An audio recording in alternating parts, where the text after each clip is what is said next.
Hello, hello, everyone. How are we all doing tonight?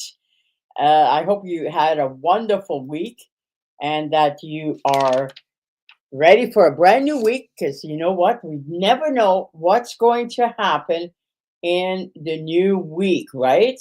And so we always prepare ourselves. That's what I do.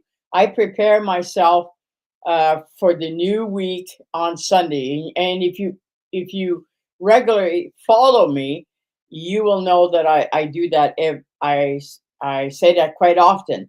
That Saturday, I thank the Lord for the week that just passed, and Sunday I go and decree. I decree that this week is going to be a prosperous and productive week. If you haven't done that yet, feel free to do it because I'm telling you, it does work.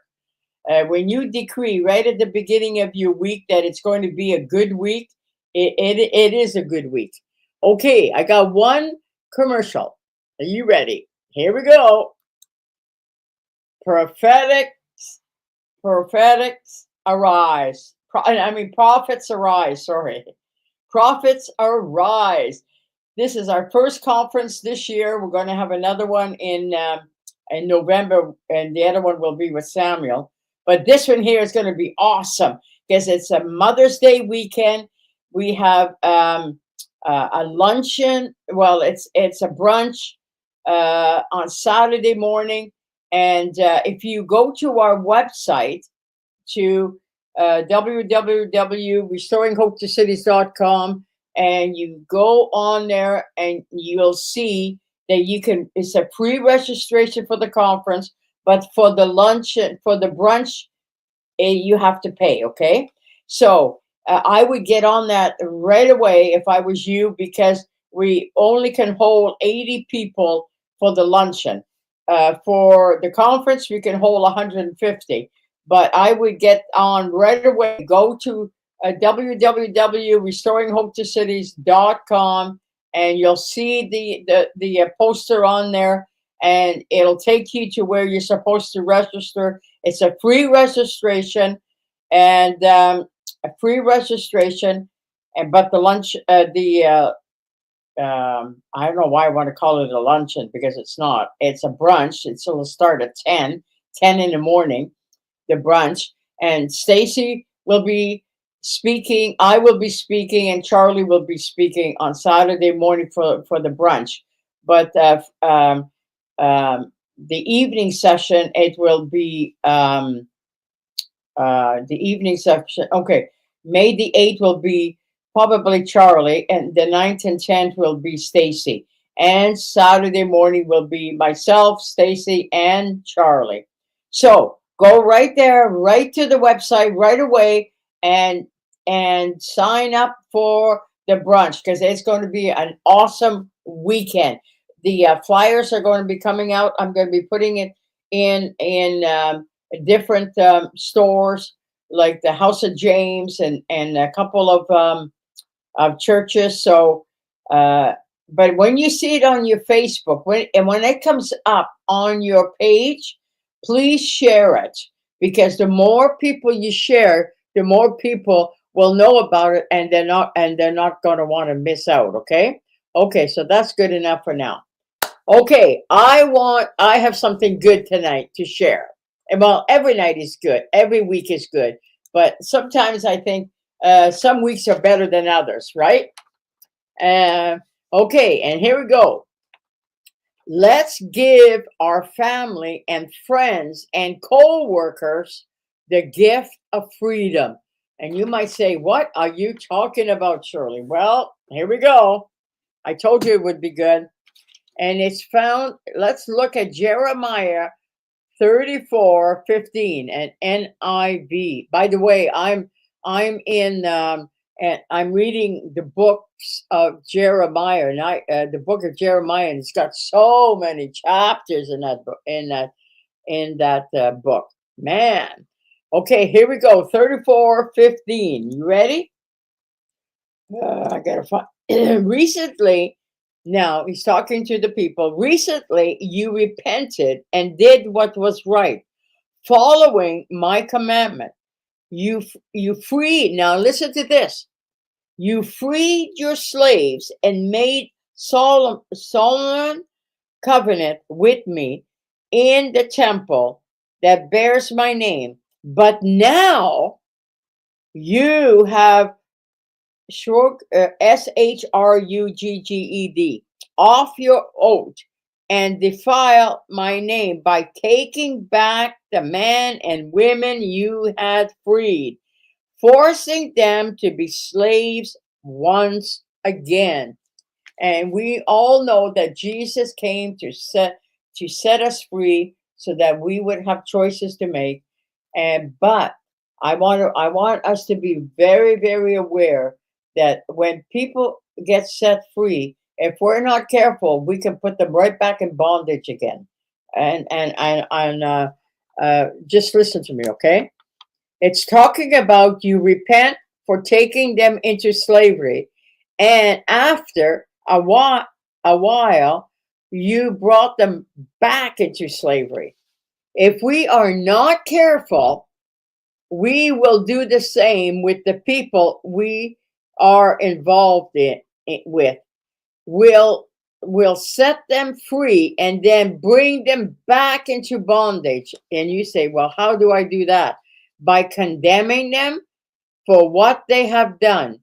We bring them right back into slavery. Instead of encourage them to stay out of slavery, to come into the freedom of God, if we're not careful, we can bring them right back into slavery by condemning if they fall, if they have a shortcoming. And you say, well, why did you do that? The minute you say stuff like that, you're bringing them right back into bondage, okay? Galatians 4, chapter 4, 7 to 31, and NIV, yeah, NIV. Now you are no longer, this is what Jesus said. Now you are no longer a slave, but God's own child. And since you are his child, God has made you his heir. Oh my goodness, isn't that wonderful? Before you Gentiles knew God, you were slaves to so called gods that do not even exist. Oh man. Why did Jesus say, I no longer call you slaves? Here it comes. Because a master doesn't confine in his slaves.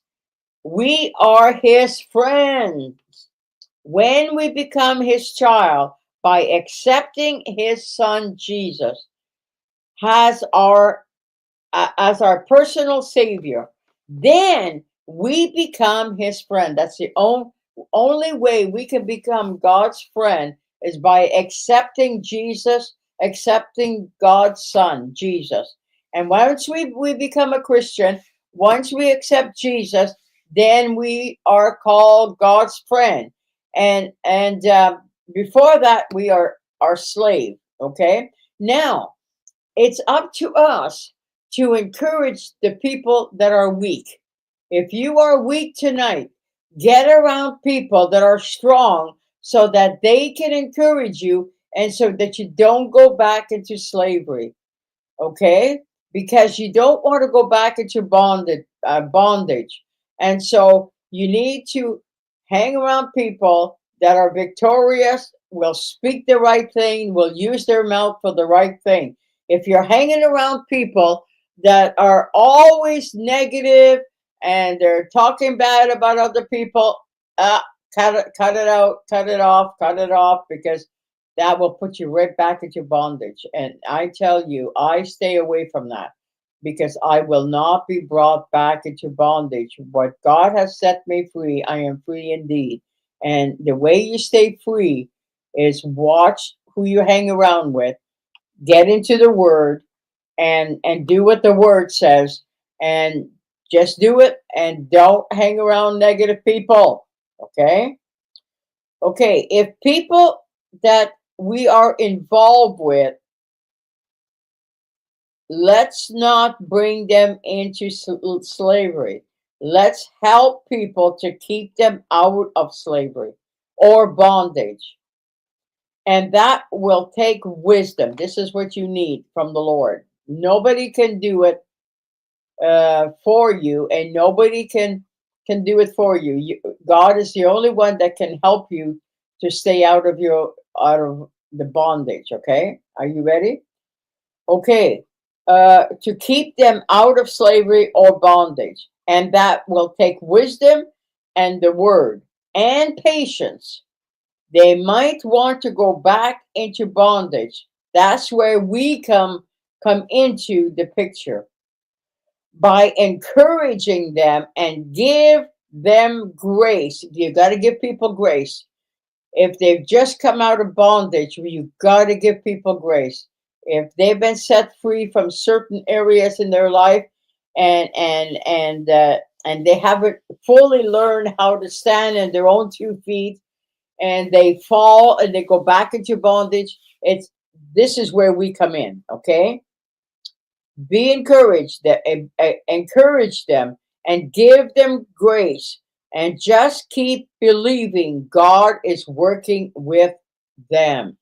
And so uh, we got to be careful that when people come out of bondage, in this century, they may not be slavery like what we think in the Bible, but there's a lot of bondage. Like, and so if we can help them to stay out of it, to keep out of it, and to stand on their own 2 feet, I'm telling you, we have won somebody strongly to the Lord. So I just want to encourage you. I know that this is a different topic, and I just want to learn more and more about it, so that when I have a sermon or a message, that I'll even go deeper into it, so that we want to bring freedom to people, with the people in our families, in our co-workers. But it's not going to happen by forcing them. You just have to be there, have a listening ear, and encouraging them, and don't look down on them if they fall, because nobody's perfect. We all make mistakes, but that's why the grace of God is there. And if they're trying, and they're really trying, and they're putting their one foot in the front of the other, and they're really trying to be the best that they know how, then we got to give them grace, because God has given us grace. He took us out of slavery and bondage by sending his son Jesus to die on the cross, so that we could become his friend, and so that we could come out of bondage. And so I really want to encourage you today, that if you come across people that are in bondage, or they've just come out of it, encourage them. Ask the Lord for wisdom and encouraging word for them, and you will see what the Lord will do. Okay, I am going to go and be encouraged this week, and use your mouth to encourage people that are coming out of bondage. And you'll be surprised the result that you will get. Okay, I am going to do this one more time for those that may not have joined me right at the beginning. We're having Prophets Arise, and so it's a free conference. It's admission, and if you go to our website, www.restoringhopetocities.com, and you will see all the dates. And we're having a brunch on Saturday morning at 10 o'clock. And if you're interested in coming to the brunch, there is a cost, so you can go there and register right away, because we only have 80 seats available for the luncheon. Now the conference is different.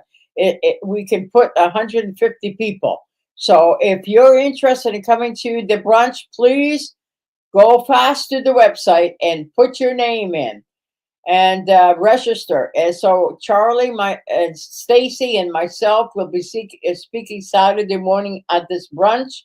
And who knows, you might even get a prophetic word from Stacy, or whatever the Lord leads that day. Okay, so I hope that you're doing good, And we are going to see you right here next week, right here on Hidden Riches. So you have yourself a wonderful, wonderful week. Bye for now.